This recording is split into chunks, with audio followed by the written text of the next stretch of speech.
আজকে বাংলাদেশ এক নতুন যাত্রায় আছে। রংপুর এই গণ অভ্যুত্থানের সূচনা 16 জুলাই আবু সাঈদ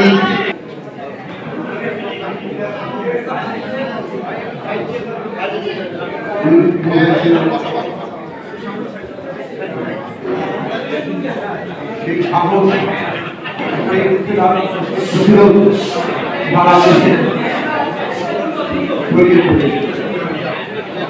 আমাদের দেশের ছাত্র তরুণরা, শ্রমিক শ্রমজীবী তরুণরা তারা অসাধারণ সংগ্রাম তৈরি করেছে। এই সংগ্রামে রাজনৈতিক দল, শ্রেণী পেশার সংগঠন, এই দেশের সর্বস্তরের মানুষ, হিন্দু মুসলমান সকল স্তরের মানুষ অংশ নিয়েছেন, অভিভাবকে অংশ নিয়েছেন।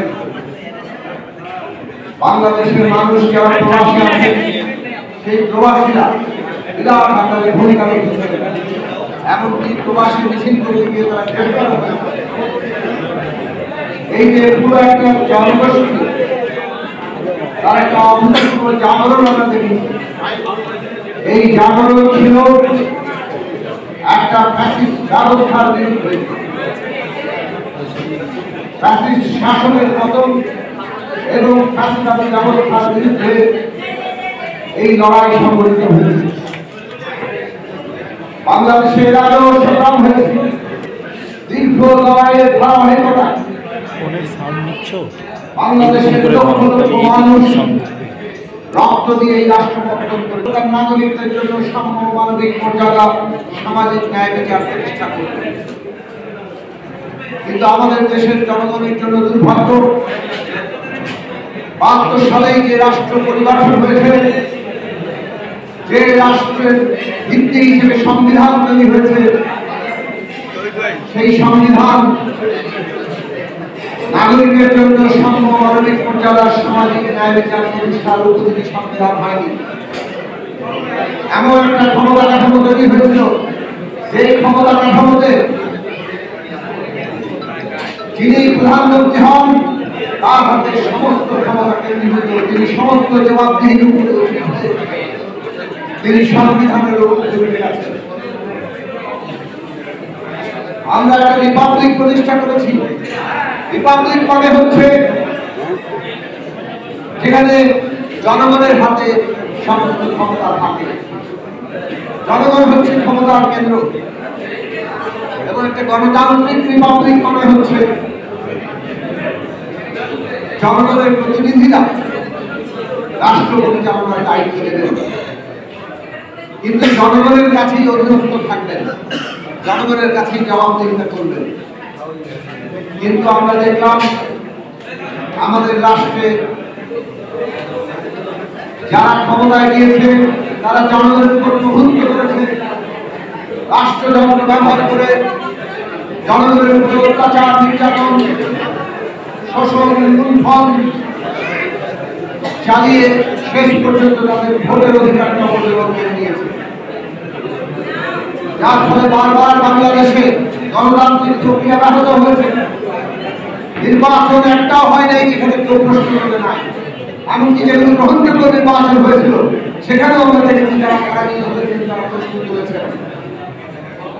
এইভাবে ৯০-এর গণ অভ্যুত্থানের মধ্যে দিয়ে স্বৈর শাসনের পতন ঘটলেও, মানুষ গণতন্ত্র আশা করলেও আমরা দেখেছি রাষ্ট্র ব্যবস্থার মৌলিক কোন পরিবর্তনের লক্ষ্য কর্মসূচি যথার্থভাবে হাজির না থাকায় সেই ক্ষমতা কেড়ে নিয়েছে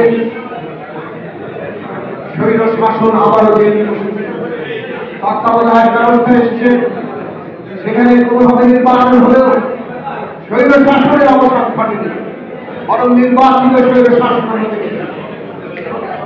এবং এরপরে আমরা দেখলাম তত্ত্বাবধায়ক ব্যবস্থা অভিযুক্ত হয়ে গেল। ক্ষমতায় এসে শেখ হাসিনা নিজেদের দাবি করার তত্ত্বাবধায়ক ব্যবস্থা তুলে দিয়ে সমস্ত রাষ্ট্রকে রাষ্ট্রযন্ত্রকে পকেটে ভরে মানুষের ভোটের অধিকার কেড়ে নিয়ে এক ভয়াবহ অপ্রাচীবাদী শাসন তিনটি জাতীয় নির্বাচনকে অবস্থায় পরিণত রাতের রাজধানী ভোট কাটাটি করে 153 জন প্রতিদ্বন্দ্বীরা নির্বাচিত হয়েছে কিংবা নিজেদের দল থেকে আমি দলের প্রার্থী নির্বাচন করে মানুষের সাথে প্রহসন করেছে এবং প্রহসন করেনি সমস্ত রাজনৈতিক দলকে বিরোধীরাকে তারা খুন বাংলা হত্যাকাণ্ড বাংলা দিয়ে ভয়ঙ্কর কাঠের রাজত্ব কাজ করেছে জনগণের সমস্ত প্রতিবাদের কণ্ঠ তারা রোধ করেছে নানা আইন করে নানা ধরনের আন্দোলন ফাঁসিবাদ বিরোধী আন্দোলনে রূপান্তরিত হয়েছে গণ অভ্যুত্থানের লক্ষ্যে এবং সেইখানে রংপুরবাসীর ভূমিকা আমি শুরু করে চলেছি